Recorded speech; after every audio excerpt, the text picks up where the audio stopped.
상체에서 땀이 나고 머리에서 땀이 나는 증상을 호소를 하셨는데, 그렇죠. 증상이 이제 갱년기 이후에 증상이 생겼다고 말씀을 하셨잖아요. 예, 그래서 예.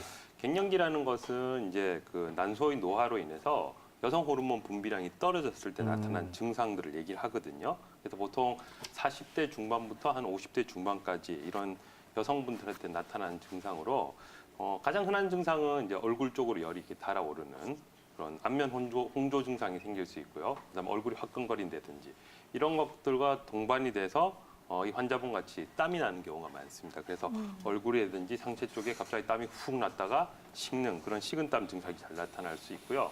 그다음에 이제 심장이 두근두근 뛴다든지 이런 증상도 나타날 수 있습니다.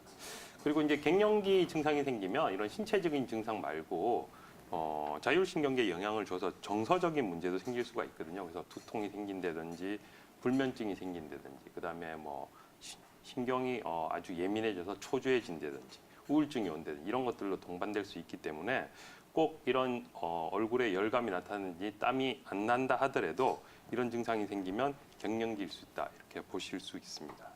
네, 그렇다면 원장님, 우리 시청자님처럼 땀이 비정상적으로 많이 이렇게 나온다, 이러한 증상들은 여성 호르몬의 변화와 연관지어서 저희가 이해하면 좋을까요? 꼭 그 땀이 이제 여성 호르몬하고 연관이 있다라고 볼 수는 없고요. 이 환자분 같은 경우는 이제 어떤 갱년기 증상이 되었기 때문에 이제 땀이 난다 이렇게 볼 수 있거든요.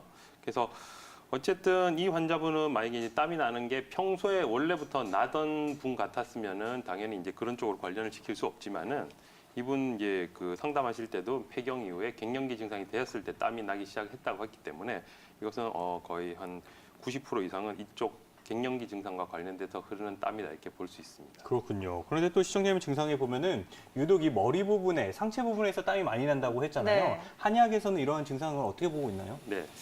그 이분 같은 경우는 이제 아까 머리 쪽하고 상체 쪽으로 위로만 땀이 난다고 했는데 그쵸. 어쨌든 이런 증상들은 이제 열이 많아져서 생겼다 이렇게 볼 수 있거든요. 그래서 동의보감에 보면 우리가 이제 두한증이라고 있어요. 그래서 두한증은 머리나 이마 쪽에서 나는 땀이다 이렇게 얘기를 하는데 이게 이제 생길 수 있는 원인은 이제 크게 세 가지 정도로 얘기를 하고 있습니다. 그래서 첫 번째는 이제 양이 허해졌을 경우, 그다음 두 번째는 몸에 습이 많아졌을 경우, 세 번째는 이제 양명위가 실했을 경우에 이렇게 생긴다고 되어 있는데 간단하게 설명을 드리면은 이제 습이 많다라는 것은 뭐 이렇게 비만하거나 살이 많이 쪘을 경우를 얘기를 하시면 될 것 같고요.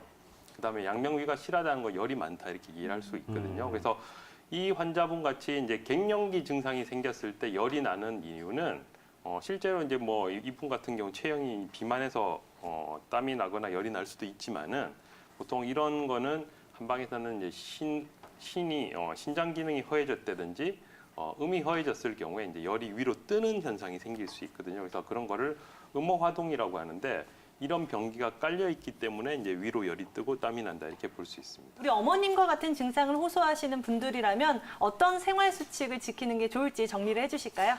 네, 일단 뭐 치료 받는 거 이외에 일상생활에서는 당연히 이제 균형 잡힌 식사와 꾸준한 운동을 통해서 살이 찌지 않도록 하는 게 굉장히 중요하고요. 네. 그래서 그렇죠. 식이 조절을 평소에 이렇게 잘 하시고 체중 유지를 하는 게 굉장히 중요하다 이렇게 보실 수 있고, 그다음에 이제 아까 갱년기 증상이 생기시면 이제 불면 증상이 올 수도 있다고 했는데 어쨌든 충분한 수면과 휴식을 취하는 건 굉장히 중요하다고 볼 수 있습니다. 그리고 아까 갱년기 증상이 생겼을 때는 꼭 신체적인 증상 말고 정서적으로 어떤 불안이라든지 우울감 이런 게 올 수 있거든요. 그럴 때는 가까운 친지라든지 친구분들하고 만나서 대화를 한다든지 그런 식으로 푸는 것도 하나의 좋은 해소법이다 이렇게 볼 수 있을 것 같습니다.